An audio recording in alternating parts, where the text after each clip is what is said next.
Good morning, good afternoon, good evening. Put away your pens. Stop signing your executive orders. It's the Cob Pod. It's Pete and it's Duncan. And Lunny. It's Snooty and it's Mick. Joined by guests. Pass and rock and kick. Volunteers everywhere. We applaud. Holy moly! It's the Cob Pod. There we go. Yes. Hi chaps, how we doing? Good evening. Very well, thanks. Hello.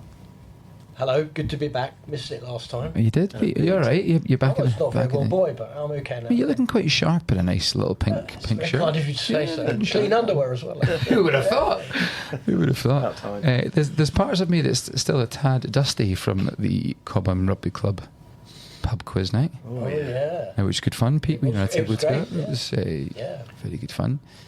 It's odd that the administrators won the quiz when the quiz was sought out from external means. So it Ooh, scandal. just seemed odd that you know, somebody that close to the people that might have gone and got the quiz questions. They had one lady on that table who knew absolutely everything. All right. Yeah, she was at the far end of the table and backed onto where we were sat, and she just knew everything. You know, every time Steve was reading out the questions, she was shouting them out. Did that help you? Were you? No, were you it was all winking? after No? the occasion, but she just Right. seemed to know the lot. And you had a cycling table, Lunny. Yeah, it was Beers and Gears was our thing, but there it was we go. written down as Bears and Gears, so we get called Bears and Gears. And Different vibe. That's just very weird. That's not how we write, obviously. But yeah, we did all right. We came third in the end. Oh, well played. Good. Got through 5 or 6 Guinness. And Very you, happy. you lads do a around the Isle of Wight trip once a year here. Yeah, that's it. About 80 miles, I think it is. It's a hard ride. On your bikes. Yeah, on I the did it bikes, over yeah. a bank holiday weekend. Dressed as but bears. Over the Dressed as bears. So as you listen to the pod on the way into London, you know, you're probably just thinking about Lunny and his lycra dressed as a bear. Good luck. There's a wee knock on the door. I think we got our first special guest. Let's see who it is. Oh, have a little seat. Stand up. It's the one, it's the only Dr. David Sower. There's no place in this club that's safe from that, is there? Oh, Stumps, we love you. Oh, thank you. I take it as a term of endearment. I've not publicly spoken without that being said, and I'm sure there will come a time and I'll be absolutely gutted. Maybe it'll be a funeral or something like that. And I don't know. How are you, Stumps? I'm very well. Yeah. Who are you, for people who are listening? Who am I? My title here at Cobham is Head of Medical Services. Thank you. And I've been here now for, I think this is season 16, but you'll have to check with Tommy Cobham about that. Really? He might find a cap somewhere. I would like to think so. I've not been. I've not had a cap, which is a shame. And I don't know if he's counted how many games that I've been involved with, but it's an awful lot. I started here as a mini. Oh, wow. Well, initially I was at Esher, and like a lot of the teams do now in the youth sections, we didn't have enough players, so merged with Cobham at I think 12-13 and became the Elmbridge All Blacks. This is when Cobham had just started their mini section. Right? So people like Dave Burton was my coach, bless him, and Reece. So we merged together, and then Esher sort of fell away, and so we all became Cobham. So people like me and Aaron Cowell, Tommy Cobham was in that age group, people like Matt Hahn, all came through together. I then went off and played rugby league, and so played rugby league into my early 20s, and then left the club. When I became a physiotherapist, I first started working for Emmanuel, where I'd played a couple of games. I was at Kingston University while I was playing for the Broncos, and then played a couple of games for Emmanuel, and then went back there, and then they gave me my first job. So I worked for all the boys there. Laurie Dalrymple, who's now the Quinn CEO, was a player there. We played together. And then when Billy came back into Cobham, as had come down, he'd been at Esher, a lot with the other boys, people like Fish and Jack Davo, and they said, we're really struggling for medical cover because they were basically a bunch of old wrecks and needed someone to You patch haven't them been up. to one of the vets mats recently. Yeah. So I came down and did an S&C session and absolutely beasted everyone, and Bill went, would you like to come and have a chat with me and with Bulky? I was like, yeah, sure. I didn't know who Bulky was at the time. So I prepped a load of stuff, I got a load of paper, I came down, sat down for this thing, and I talked at them for about half an hour. And I remember Bill just put his big hand on the table and went, just just want to stop you there. We just need to know how much you want. Okay. So we sort of quickly negotiated, and that was 16 years ago. That's cracking. So Where was there you go. when you made your cross-code foray into league? Where was that? So I played one game for the Elmbridge Eagles, who weren't the Elmbridge Eagles That's at the time. Gibbo's team. It's Gibbo, he was, Yeah, Gibbo plays for them, Gibbo down in Claygate, on the back of Claygate. Yeah. Old Johnny Ian's ground. And it was just for a bit of fun on a Sunday. I hadn't played any rugby league before, went down with a mate, had a smash about, and the London Broncos coaches, scouts were there. And it's the first academy they had set up. And they said, look, you're just what we need. Would you consider it? I spoke to my parents at the time. I was 15, 16, something like that.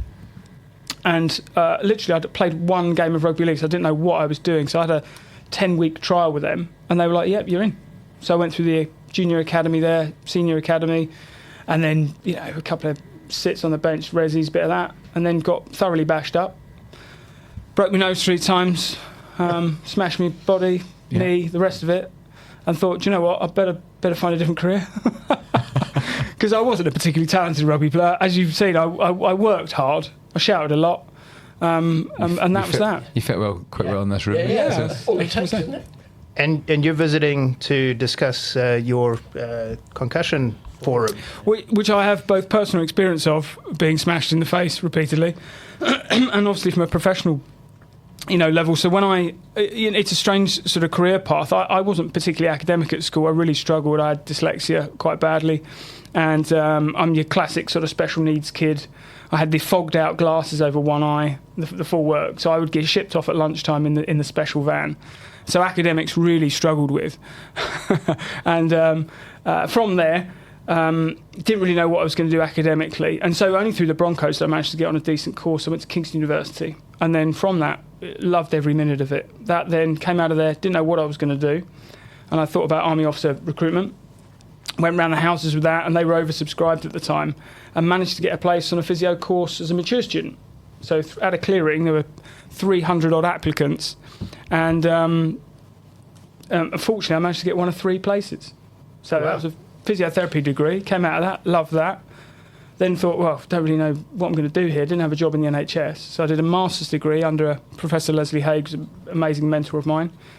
And they got to the back end of that, and they said, wouldn't fancy staying on and doing a PhD, would you? Which was utterly incredible to me at the time. I mean, I'd blagged most of what I'd done all the way through at this stage. Again, you're in good company. So to think that someone could consider me capable of doing a PhD was laughable. And so they said, look, we've got a full-time, position if you'd be interested in that. And I said, well, I was working at the time. And it was it was a 3-year PhD, and I'd already done loads of research in concussion. My undergraduate stuff was a lot in concussion as well, because obviously it was my sporting background. And I said, yeah, it's 3 years, 16.5 grand full-time. I was like, yeah, I'm not sure I'm going to be able to make that work. So I eventually, we negotiated, and I did it part-time. And a part-time PhD should take a maximum of 92 months. But COVID, obviously, in the middle of that. And I had another extension, as I had a bit of an incident in France, nearly died. So it took 10 years in the end. So in that time, I ended up doing quite a lot of work. I ended up becoming a research consultant for the RFU within that. And it's gone from there, really. And so having, ironically, the length of time that I've spent within there has given me the opportunity to learn so much more about the issues. And within that time, it's grown hugely. And that's why I've been doing some of the sort of forum stuff. We're going to be doing one on Sunday for the club. Go on, so let's hear more about the Sunday thing, because we've had some interest, parents and so on. What's on the cards? Well, part of the role that I've been doing over the last few years is educational. So I do a lot of work with students, with other clubs. I'm the lead physiotherapist and head of performance for King's College School, Wimbledon.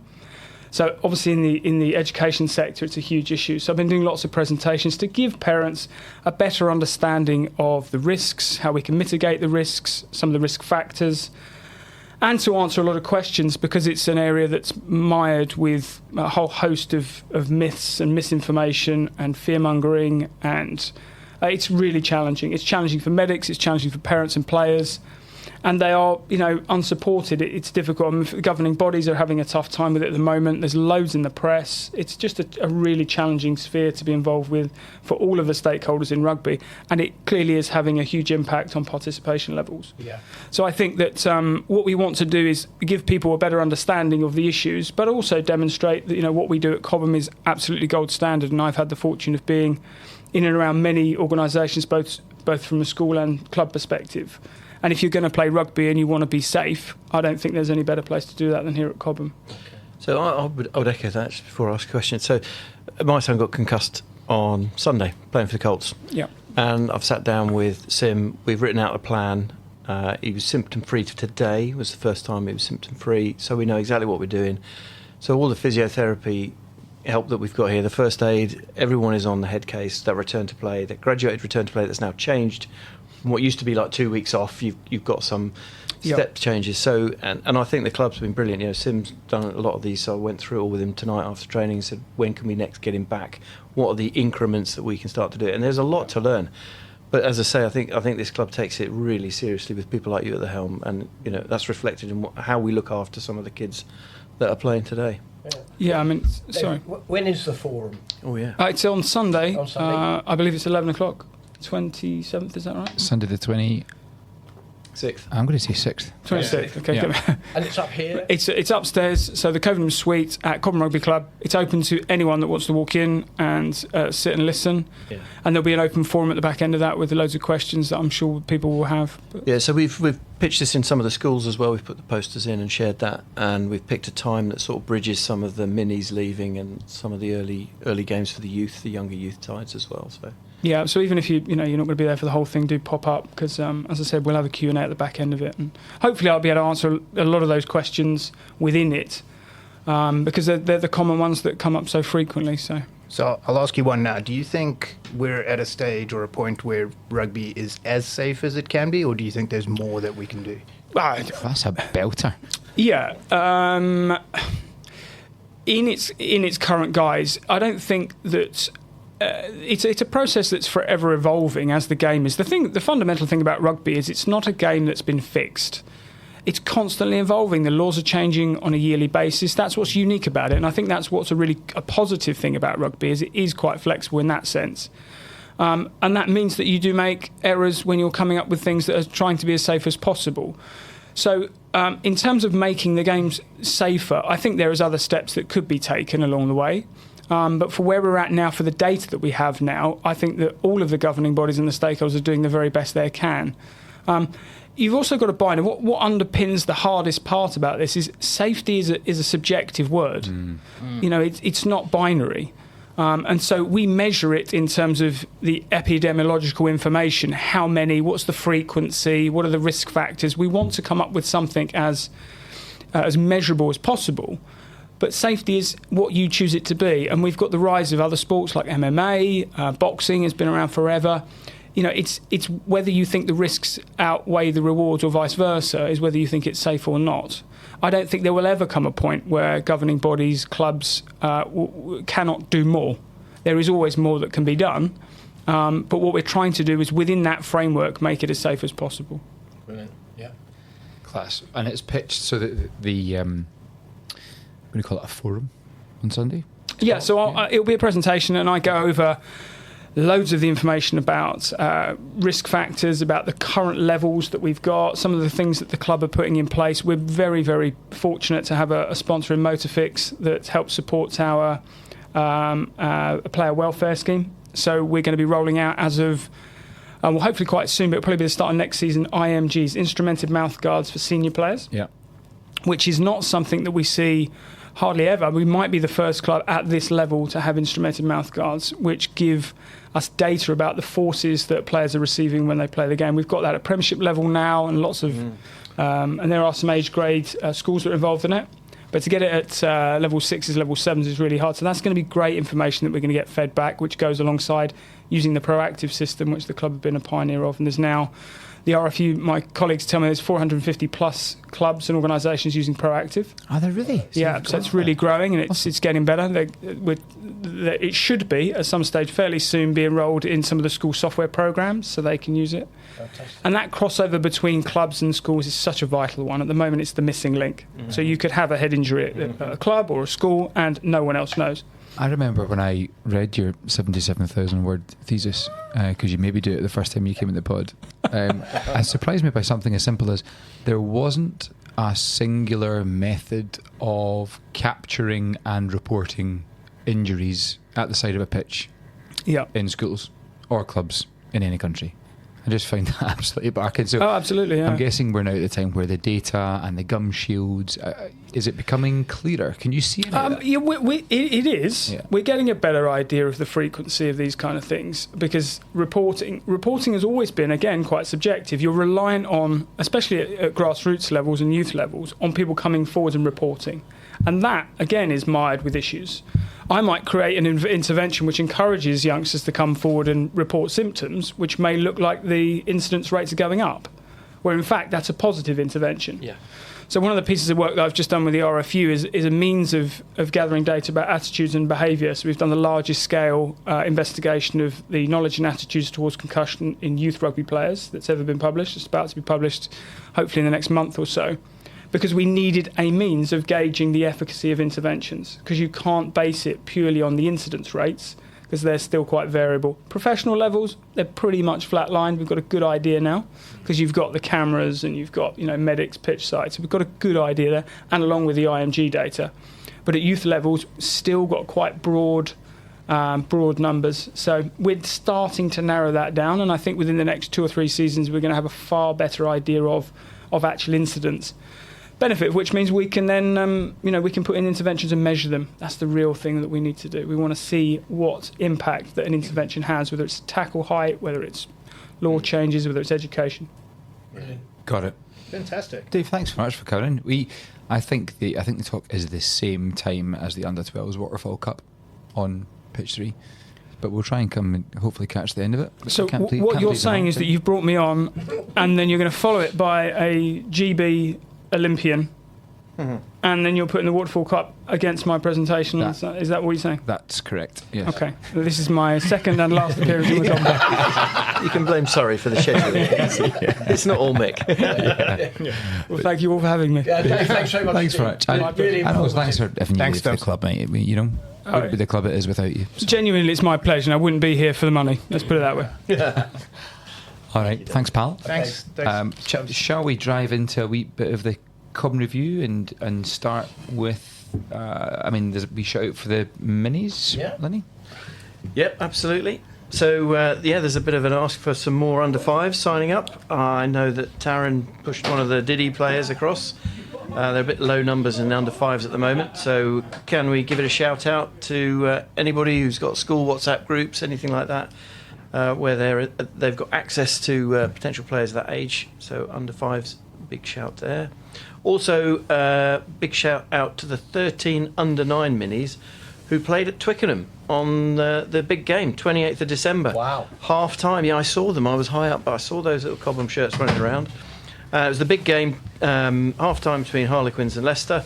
They did so well representing the club, and the next big game is in May. It's versus Gloucester, where the under-10s will be on at half-time. So we'll drum up a bit more support if needed there. Yeah. Very good. Class. stuff. Lads, I've just had a wee knock at the door. It was earlier than I thought. So let's and this is a genuine mystery guest.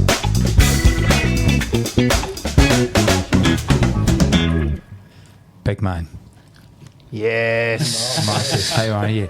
You're a bit this far away from it, right? Who are you? And where'd you come from? My name's Marcus Watson. I am from just down the road. I grew up in Walton-on-Thames. Went to St George's College in Weybridge. So Nice.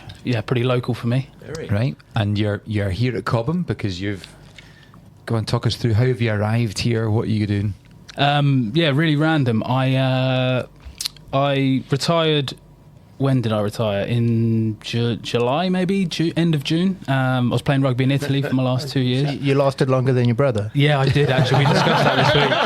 We discussed that this week because all three of us. I've got a youngest brother called Callum who played as well, and he finished in May maybe. So I outlasted all of them actually. So I've done all right. Fair to say that Anthony's probably made a lot more money than me over the years, but hey, you win some, you lose some.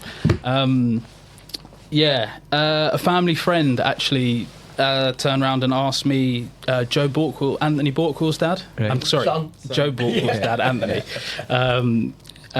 Just said to me, would you go down to Cobham and see if you wanted to do any coaching? And to be honest with you, coaching wasn't really in my thought process. But I was like, I'll go down anyway and have a look. And to be honest, like meeting Tom and Billy and stuff, straight away I was like, I'll give this a go. Yeah. And I actually, honesty call, I came to training and didn't think I was going to be keen to really coach, but watched the training session, kind of enjoyed what the club was about and decided I'd give it a go. And I've actually really, really enjoyed it. Awesome. Great stuff. Fulfilling stuff. Yeah. So what are you doing on Friday night? 7:45. Can you prop? Marcus, you were at St George's in Weybridge. That's right. With your brother. Yep. I think that's right. So what? How important was that time in sort of shaping your rugby ambitions? Yeah, interestingly, I actually spoke about this with someone the other day, because when you're a bit younger, or when I was anyway, you kind of think you've got your big name schools, Wellingtons and all those kind of things, and I really wanted to go to one of those schools. And my dad was kind of like, look, you're doing enough rugby at the time I was at London Irish, so he's like, you're doing enough rugby, we don't really want to send you to a school that's almost like another academy as well. Sort of take your time with it. There's pros and cons to that, because I felt like I went into the professional environment and maybe I was a little bit behind some of the other boys. But at the same time, I ended up playing fly half for school, which is a position I never would have played as a professional. So it's just kind of learning new skills and stuff. And I think that really benefited me in some ways. So yeah, I really enjoyed my time playing rugby at school. But in hindsight, I really wanted to go to one of those big schools. But actually, I think it was a good thing for me that I stayed at St George's. Right. No, that's good. That's good. I'm going to ask you a question about influences through your sort of development. So was there any important people you could give a shout out to now about helping you through your rugby development? Yeah, I'd say the first big one for me was a guy called Neil Hatley, who I think he's now actually in Australia, maybe coaching the forwards. He was my academy coach. He was also England's forwards coach for a little while. He was awesome. My first experience with him was, again, like I said, I was probably didn't quite understand the professional environment, and it was my first year full time in the academy, and we'd left school and me and some of my mates had booked a trip to Ayia Napa, and it just so happened that pre-season started that week. So I've come in as a fresh 17-year-old and I've turned around to Neil Hatley and been like, look, can I miss the start of pre-season because I'm going to Ayia Napa? No problem. Yeah, that got shut down pretty quickly. Of course. So I didn't end up going Here's there. some spending money. Exactly. So I'd say he was the first, because he really drilled what hard work was to me. And then after that, John Fletcher was a massive, massive influence for me. He kind of taught me how that playing rugby wasn't so, you could be expansive, play sort of, I was pretty small, still am small, but I was small throughout my rugby career. And he kind of just embraced that a little bit and just said, look, you're quick, you got good footwork, we want you to get the ball as much as possible. And he really encouraged me and made me feel like I was going to be a good rugby player, if that makes sense. We've had Fletcher here. He's done probably, it was pre-COVID, he came and did a sort of coaching development thing. Yeah. Hilarious. Yeah. Absolutely. Really good guy. Completely wacky. Yeah. Some of the things. But you can see how it applies. It was a really good session, actually. Yeah. No, he's a really, really good man. And then Simon Amor would be the biggest one for me, actually, in general. I just think he was so meticulous, but then he had a really... Coaching for me, a lot of coaching is player relationships. Like when you get to a certain sort of level, the players should be good enough that obviously there's coaching, but just man management is so important. Yeah. And he was really good at, and I think it's a really difficult thing, is there was a fine balance between being a mate and being a coach, and he hit that on the head where he had the respect of everybody, but he also knew what being a player was like, if that makes sense. Yeah. It's a really tough balance, I think, and he did a really good job of that, and he was just really good for me. It's just how I was. There's a little Cobham link there because I played with Will Amor. Ah, right. Yeah, he played here for a few years. So, What position did he play? Oh, Line he as was well? winger, outside centre, yeah, rapid. Nice. Really Yeah. Marcus, you played wing and fullback most of the time? Yep. What's your preference? Good question, and I'm going to give you a really boring answer and say it really depends what team I'm playing half. for. For the vets. So if the Vets played more like Newcastle when I was there, I'd say wing. Yeah. If the Vets played more like Wasps, I would say fullback probably. Oh, But, hold on. Yeah. Why is that, mate? Why Why the the difference? What is it about the teams that's... So certain teams, and Wasps actually is a strange one because Wasps, I guess I didn't really mind it as much, but especially my first couple of years, I'd say wing. Last few years, I would say fullback because it's much easier. Was in our system at Wasps, it was much easier to get the ball as a fullback. And when I was at Newcastle, very selfishly, the wings, they didn't want the wings to play on the wing. They wanted the wings because at the time we had Sonotti, Nicky Gonover. So when line breakers. Yeah, so they were like, right, the wingers, we want the wingers to get the ball. So I like playing on the wing at Newcastle because the game plan revolved kind of around a little bit about the wingers getting the ball. Well, that's a bonus because every time anybody makes their debut for the Vets, they have to start on the wing. unless they can prop. Chuck being a prop. Of all the teams you can see now, I mean, thinking, we've just had a round of the Investec Cup. Any teams that you can see that would fit your style? Actually, that team there, I'd love to go for. So, who wouldn't watch Toulouse right now and say that they want to play for them? 80 points in 80 minutes against a full strength. Yeah. Has anyone watched it? Yeah. Have you watched the game? No, it's a Well, joke. the highlights are like as long as a Unbelievable. game. It's a joke, and also Dupont is, for me, he's the best rugby player I've ever seen. I just think he's a joke. So playing with him would be pretty cool. And there's Jack Willis, who I've played with for years, who's playing with him now and Nice. looking like one of the strongest players in the team as well. Yeah. So, in terms of the coaching setup, what is it that you bring, and how many of the 619 points we scored this season are as a direct result of you? I wouldn't say many at all, to be honest. Billy's done a really good job, and I've just kind of I think the management side, I'm brand new to coaching, so I'm just trying to kind of get my head around it.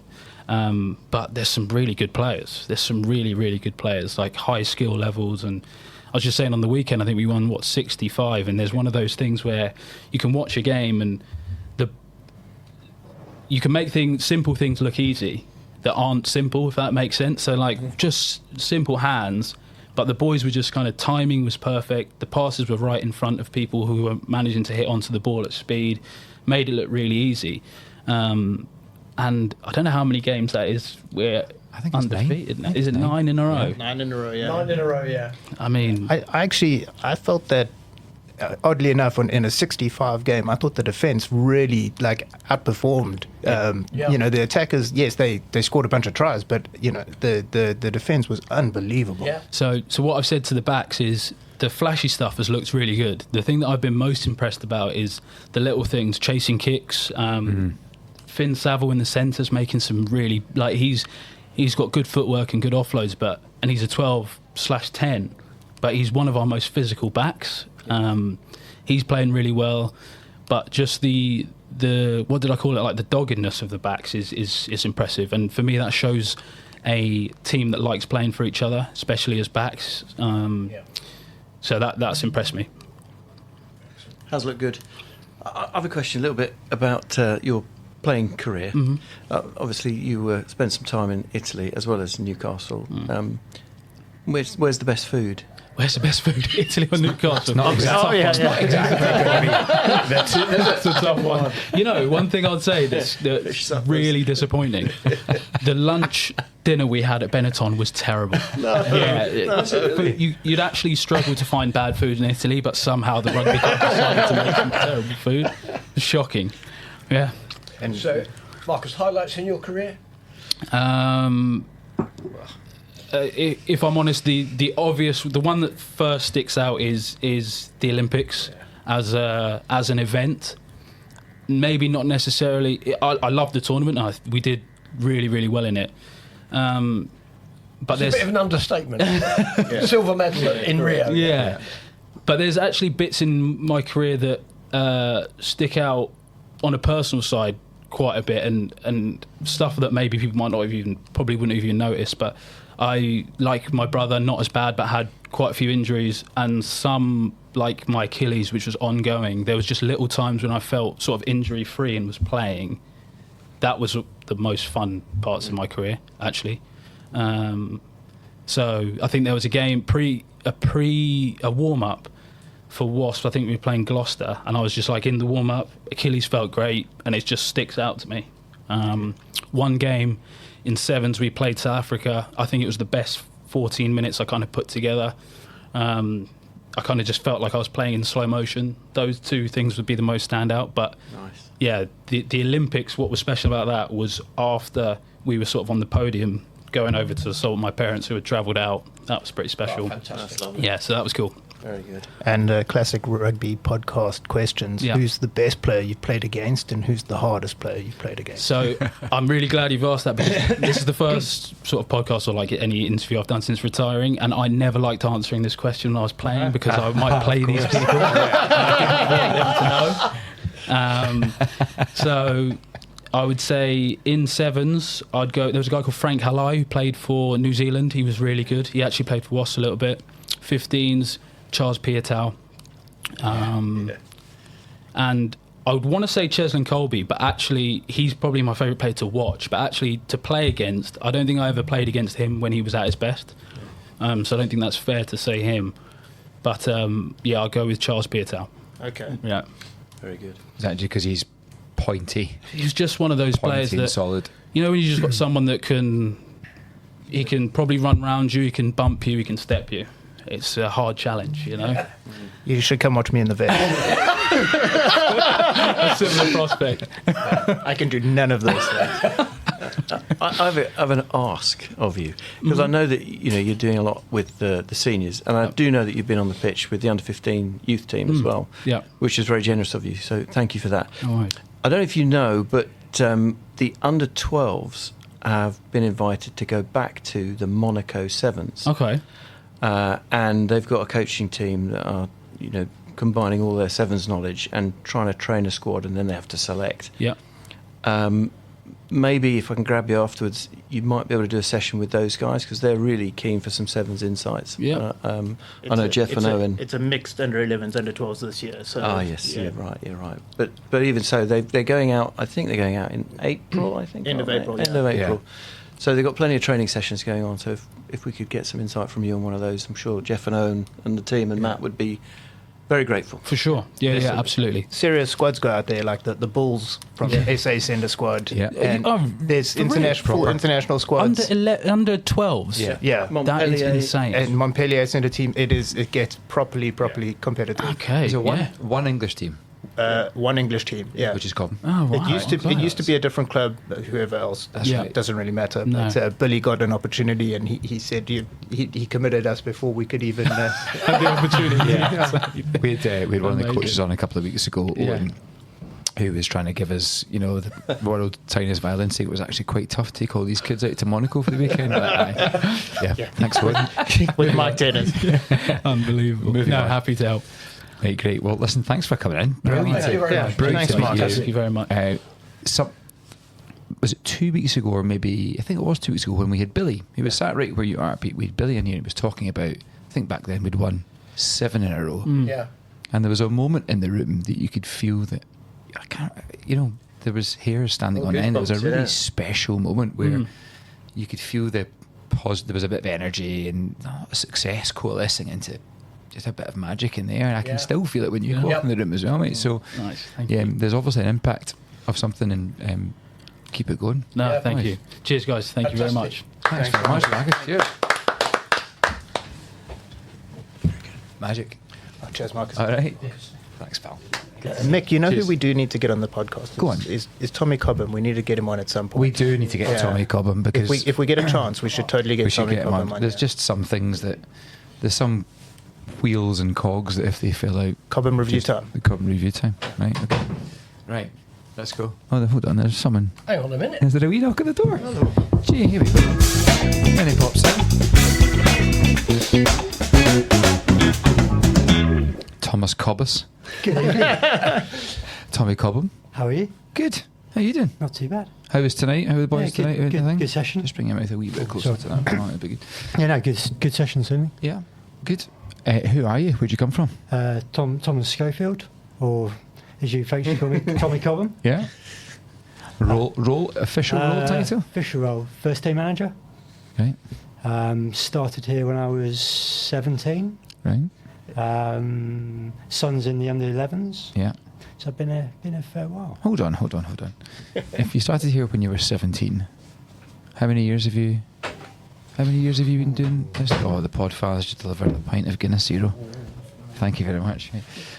Must be about 15. Have you really? 20 years maybe. Mate, Almost. I played rugby with you, and I've been Yeah. here. It's been ages. Oh, yeah. I think you were about 17 when you showed up. We used to play in the threes together. Well, I was too old to play for the youth when I first turned up. Ah, okay. I spent a year playing senior rugby before I could play for the youth. Hold on. You had to do when you were too old for the. There wasn't a youth age group. Oh, I see. Oh, That right. makes I sense. got So, it. Right. so I ended up, down on the Tuesday and Thursday night before I started playing for the youth on a Sunday. Nice. Right. We just had one of the attacking coach or the backs coach. We're going to call him. Backs coach, Backs skills coach. We had Billy on last time. What is happening? What are you feeding the boys? What's going on? Because It's just, I don't know, boys are just loving this league. Their skill set is just, their skill set's just brilliant at the moment. And they're just, the camaraderie between the boys is brilliant. It could be what's in the water. It could be what, I know, the time they spend together on a Wednesday night. yeah. It's just the whole team setup is helping the lads. Bit tricky start to the season. Yeah, probably, yeah, no, there definitely was a tricky start. Yeah. But I think we were expecting that the way the sort of the summer had gone and we built everything. But it's now coming along nicely. Now 9 in a row. Is it? No, yeah, 9 15, 1 11. Yeah. What's 4?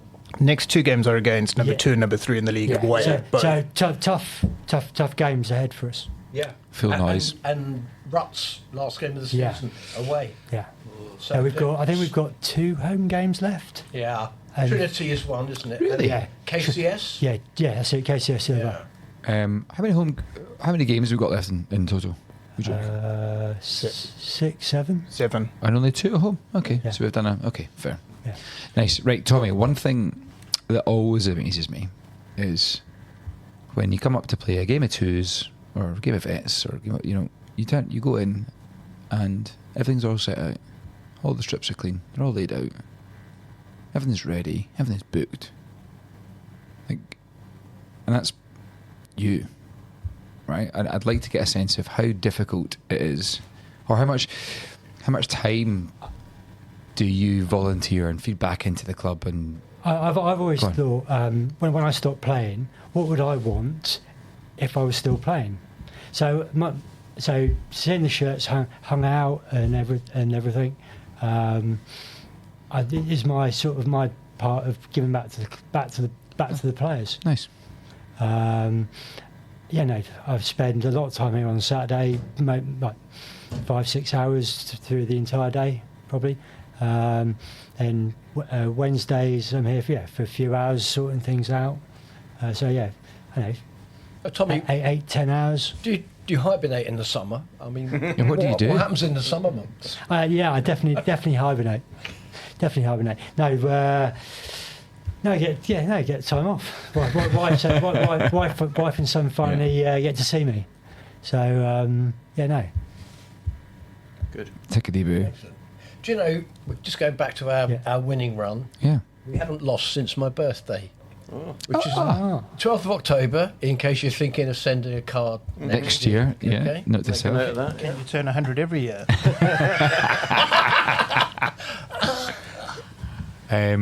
Class Cobby. Well, Yeah. Thomas Cobbis, thank you for coming to the pod and saying hello. Any wee message out for either your year group, your boy Jack, of course, or any others? I was going to say, well done to the under 11s at the moment. They're playing some very good rugby at the moment, and to carry it on. Come into the youth next year then. Yeah. Oh yes, oh yes, well done, under 11s. Right, shall we crack through? We've got a few minutes left. We'll crack through the rest of the Cobham Yep, review. Let's do it. Is that all right? Thanks, Tommy. Tommy, thanks very much. Thanks, pal. Thank you very much. Thank you for everything you do, pal. I really mean it. Brilliant. My pleasure. Youths. On you go, Pete. Go for it. Okay, so under 13 boys, Eagles lost 4-7 at home to a very strong Dorking team. Dorking. Dorking. The boys fought back bravely from a 5-1 half-time deficit with 2 quick tries to get them within sort of touching distance. Game was tense through to the end, but ultimately just beyond our grasp. Nick Pedreros had an immense game and was man of the match, with special mention to Liam Murphy, who made a big impact coming off the bench and scoring out on the wing with a, I can't say that word surely, can I? Yeah, no. Rollicking run. Sounds like rollicking. Yeah, it sounds like rollicking. Their left body strewn right across the field. The under-13 boys Lions opened their account in the Gold Cup with an impressive nail-biting 4-3 victory versus Dorking Seas. Bootsy leader finished off a great team drive down the field with an outstanding try in the corner on the final whistle to clinch it, and was man of the match. He crossed the line twice. Good. Holy moly, what a day. After 3 years with just one team, the mighty under-15s are back, baby. With a first bump bang. That's how my heart cardiogram went on Sunday. That is a quote from James Williamson, the Weasel. Well done, Weasel. Match 1, Cobham under-15 boys Dev team versus Guildford Dev, 32-19, a win for the mighty Cobham. Brilliant, that's fantastic news. Don't have the other 2 results. But there were tries for Owen, Josh, and Jack, and Alex Crook, who was back from a concussion that he had since before Christmas. So that's quite a break. Yeah. They sealed the win, 3 tries to 1. And with 2 brand new starters as well. Great. Good match. Yeah. Oh, there's a second match. Yeah, two teams, remember? 2 teams. Yeah, match And 2 match under 1. 15 boys. There. Sorry, there's somebody put an under 14 WhatsApp. Keep going report on. in between there. I'll sort that out. I blame Mick. Yeah. Under 15 boys versus Reeds, they lost 22-33. It was a cup match and our first tier 2 cup match after promotion. So obviously playing tougher teams in the cup, off the back of growing as a squad. Flying start, good 10 minutes. In the first half, a bit of a ding-dong battle, a couple of tries for Max and Ethan, 17-5 at the end of the first half, so the second half must have been a bit down. Playing up the hill in the second half, 21-22 with 15 minutes to go, and then 2 quick intercept tries from their number 10. Was he offside? Question mark. We'll never know. But well done to Reeds. That's a big result, and well done to Jamie and Alfie, who are only 2 weeks into being part of the Cobham family, made their debut for the A team. Well done, Jamie. Well done, Alfie. Brilliant. I've got a wee under 14s match report. Should we try it? Sunday 19th, January match report for under 14 Cobham Lions versus Surrey Barbarians. Sunday saw the under 14 Cobham Lions go against the Surrey Barbarians at Cobham's Cobham pitches for the first Waterfall Cup game. The Barbarians were a blend of Effingham, Leatherhead, Guilfordians and Roslyn Park, having their first run out together. The boys were pumped and keen to start their campaign off well. They did this from kick-off with a try from Ben James from a great team effort, working together within the first 2 minutes of play. Robert Senior then converted it to make it 7-0. With their confidence building, the boys dominated in the rucks and scrums, making ground against a side that was making it easy for them. The second try was also scored from some brilliant support play with a strong forward run by Tom Matheson, who managed a nice offload to Josh Andreas, who did a lovely run forward to offload to Ben, who scored under the posts. The Surrey Barbars weren't letting it go to Cobham, throwing their bodies in the fray on multiple occasions, with a great late try being scored due to some poor Cobham tackling and getting the ball wide. Cobham finished the first half with a third try to Ben and a great try under the post by Josh, with what looked like half the Barbarian side hanging off him like seagulls over a chip. Robert Sr. finished the half with 3 conversions in total. Second half, the Barbarians came out fighting. Cobham held their own, dominating the scrums and rucks. The ball was being moved wider with greater runs by Tom Vinell, Noah Hardy and Riley Tubb.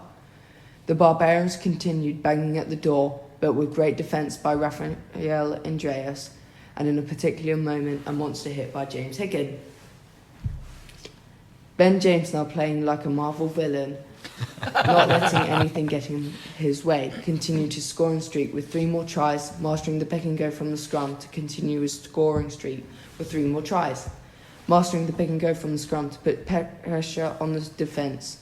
Sid Carroll converting 1 from 2 attempts and Rob Sr. adding 2 to the bank.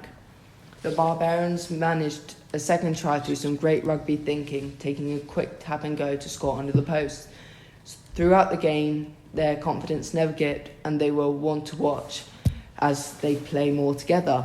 The final score was 47-14. Man of the match goes to Ben James for playing exceptionally well.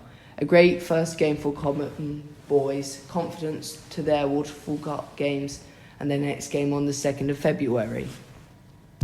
That was done in the style of a CBeebies bedtime story. It was lovely. It was lovely. There was a name there, Riley Tubb as well, who's lives up the road from me. Just come back into rugby. So welcome back to the forward, Riley. And that was the under 14s, right? Yeah. So I think the under 16s playing on pitch 1 on Sunday, sequential matches, 37 lads taking part. The Bees won 62-17. Whoa. Yes, versus local rivals Esher. Great performances from all of the boys. Completely outclassed a very large Esher team. There you go. It's not all about size, is it? Obviously. Well, I would say that. Well done to Cameron Booth for man of the match. The A's followed straight on against Wasps, who we'd never met before. Surprise, surprise, a large set of lads. Ding. With the team name behind them exuding class. Okay. After extremely physical first half, ending 7-5 to Cobham, we played the systems that the boys had learnt, creating space on the outside and finishing 3 strikes off to win 24-5. Oh, well done. Brilliant. That's good work. Well done to Imran and Harry Whittaker for men of the match, voted by the boys and the Oppo. 2 try bonus points after week 1 and onwards to the next battles. Very proud coaching team. That's class. Now, we've got the under 14s here, but I think that was right out, wasn't it? Yeah. So I'll take to the Colts, yeah? Yeah. So Colts won on Sunday. They won 61-32 or something like what that. What a bloody game that was. Now, as a coach of the Colts, I was really pleased. I would say it was the best they played all season by a long, long way. They played Sutton and Epsom, and it was the first round of the Queen's Cup. So we didn't really know what to expect. Sutton and Epsom came with 22 boys. They were out on the park doing their warm-ups and units about half an hour before we even arrived. But there we are, they were keen. And it was just one of those days where everything clicked. And I think we won the first half, something like 31-5.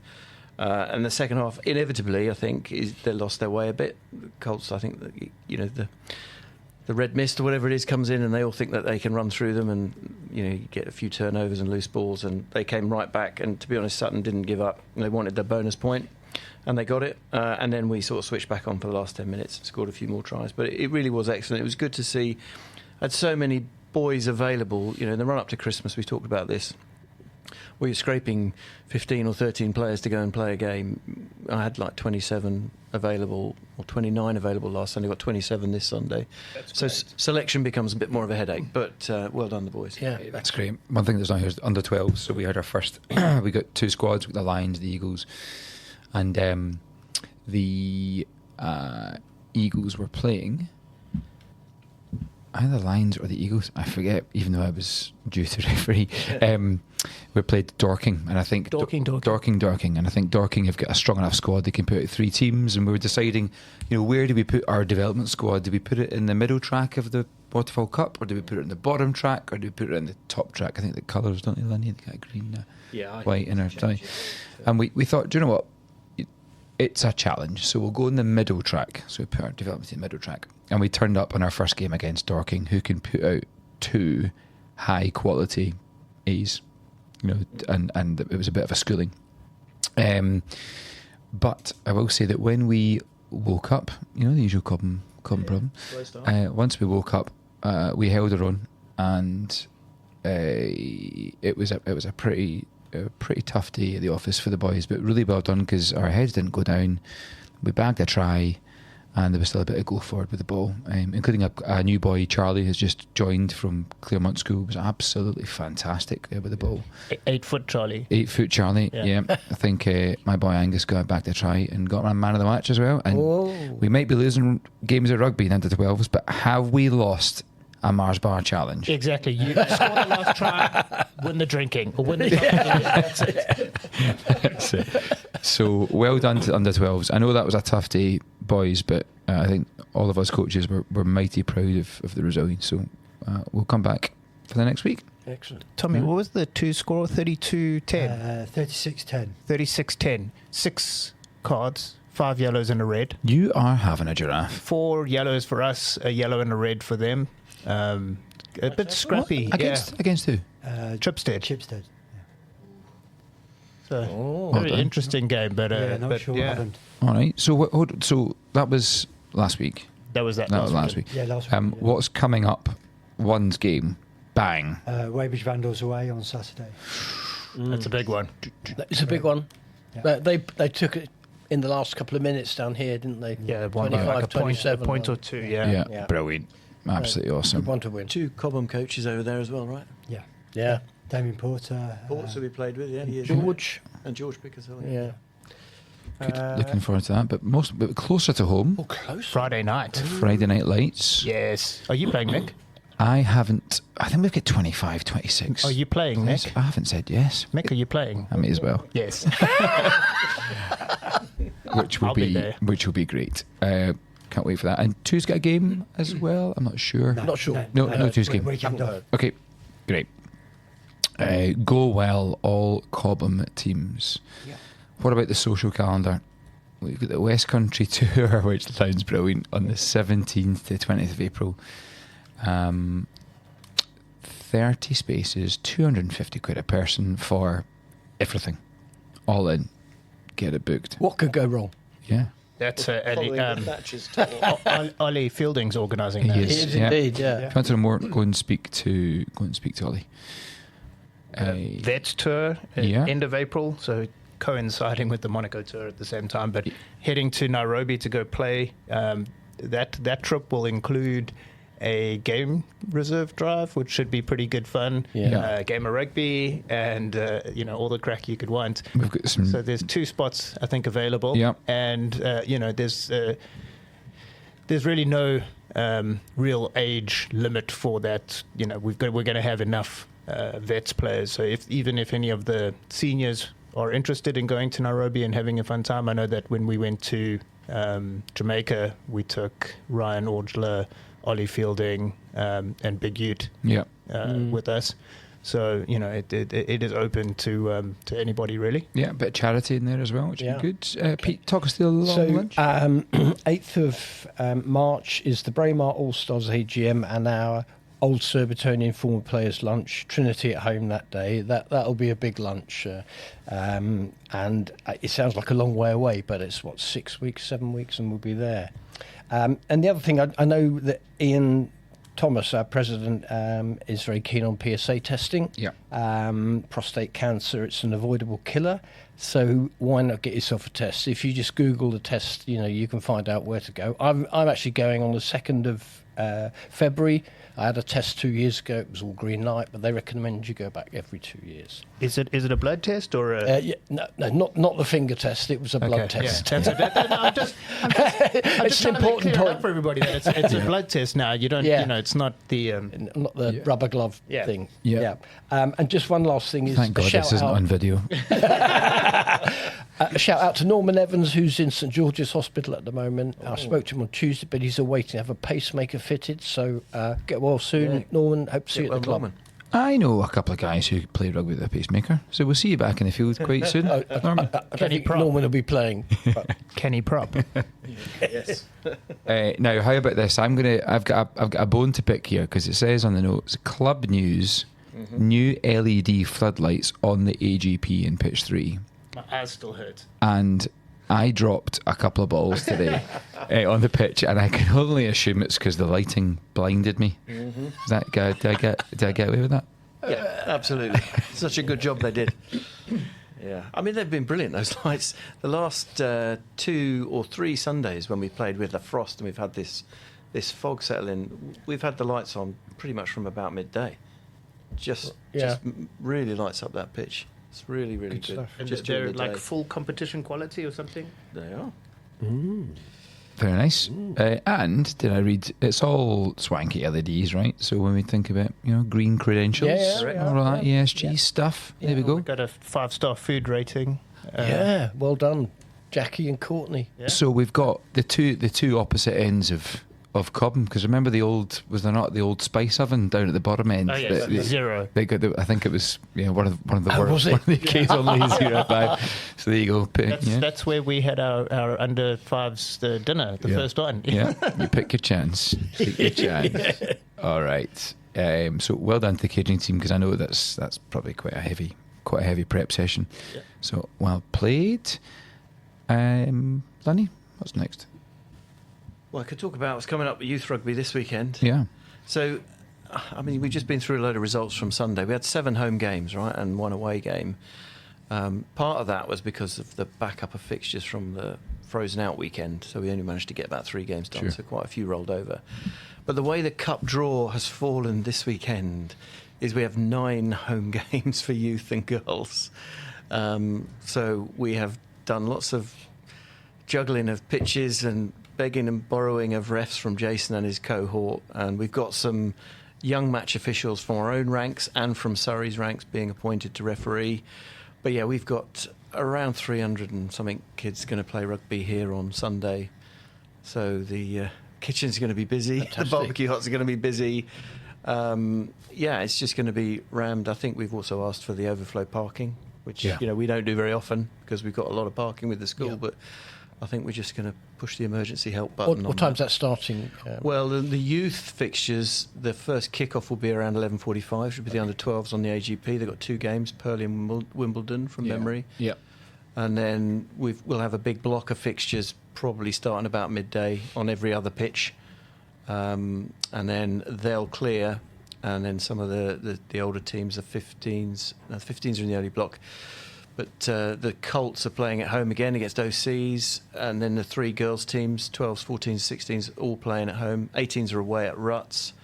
So, I mean, it's been a logistical challenge, I think, well done. the first part of the week, try and get everyone happy. You get a chance to enjoy that come the Sunday.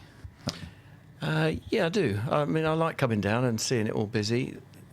The thing I find is people always want to grab you and just ask you a question, or how do I do this, or we've had this problem, and I'm like, well, I'm here to coach, I can't really stop and chat. And I do find it a little bit frustrating sometimes, but if I come down a bit earlier, that's quite good, because I also do go and talk to the staff, make sure they know the food prep, they know they've got enough tables up, that all of those sort of things, just checking in. I don't have to do it all, but it's just nice that they check it, and just come and give them a thumbs up before the madness starts. But it should be brilliantly busy here. And if we get a nice dry day, it should be a real festival of stuff. So, Brilliant. And I think we've got on at the club on the next 2 Fridays. We've got the game of rugby on Friday. Who's playing? It's on the TV in the bar. Wales, France, isn't it? That's next Friday. That's the kick-off. That's 31st. Who's on next week? I think there's some sort of cup game, or it's English rugby, which is pretty poor right now anyway. So I'm just talking about the Investec. 3 out of 10 in Europe this last weekend, Pete. Yeah, it's a bad day. Yeah, Bad day. you know. Listen, I think by the next time we talk, the Six Nations will have kicked off, of course, won't it? Yeah, So it it will. kicks off Friday, the 31st, which is early. We will list your 6, Mick. list the 6 top to bottom. List your 6 top to bottom. You start, then we'll go around the table. Yeah, Marcus talked about Dupont being a ridiculous player. If we know that Scott Cummings and for Scotland, Tuipulotu are now out, right? So I think that might well move Scotland down. So what do you got? Yeah. France 1, Ireland 2, England 3, Scotland 4, Italy 5, Wales 6. I've just written mine down. Go on. I know, I've just written down there. I've got one difference. I've got France, England, then Ireland, and then Scotland, Yeah. Italy, Wales. I think Ireland aren't going to be the same without Farrell, the big one. Maybe. I they- was identical, but I've got Wales 5, Italy 6. I've got same as you, Mick. Exactly the same as you. I think. What'd your spreadsheet say, mate? What'd the model say? You run it through? I haven't yet, but I've got France, Ireland, Yeah. England, Scotland without Tuipulotu. That's a big thing. I think big change. Yeah. Italy, Pip, Wales, Gatland came out big guns in the press saying, "You write Wales off at your peril." But Yeah. you know, what are you fighting for? Maybe not. Yeah. We will start a little fantasy league, shall we? Yeah. A wee fantasy league of pickers, and do it by a team, and we'll share it with the wider Cobham Vets team. In fact, I will offer up whoever wins the fantasy team can have a bottle of something from the McAllister cellar. Oh, I'll do that. Very good. But as long as they come and drink it live. in one go. No, we'll do that. We'll do that. I say from the McAllister cellar, it will be from Aldi. So that's what we'll do. So we'll set that up and get that, because that's good fun. Here we go, chaps. brilliant. Yeah. 1 hour on the nose. That's pretty good. Yeah. Some great guests. 3 guests we crammed very in. top guests, today. Yeah. Yeah. Really good. And, club grows from strength to strength. I didn't know we were getting the gumshoe things, and that's significant. I heard that we might get them slightly discounted, which is good. There we go. I'd wear one, but I'd probably get off the field every. I love the fact that the sponsor is Motofix that fix up smashed up cars. I mean, it's a marketing Isn't delight. it? Isn't it? Just wonderful. And they're gonna Perhaps they give us put them in the old high crash impact. test dummies. Yeah. Great. It'll be interesting. Yeah. Thanks, lads. Okay. Really good. Thank you. Yeah. To everyone listening, go well, Yeah. play well, enjoy. Goodbye. Goodbye.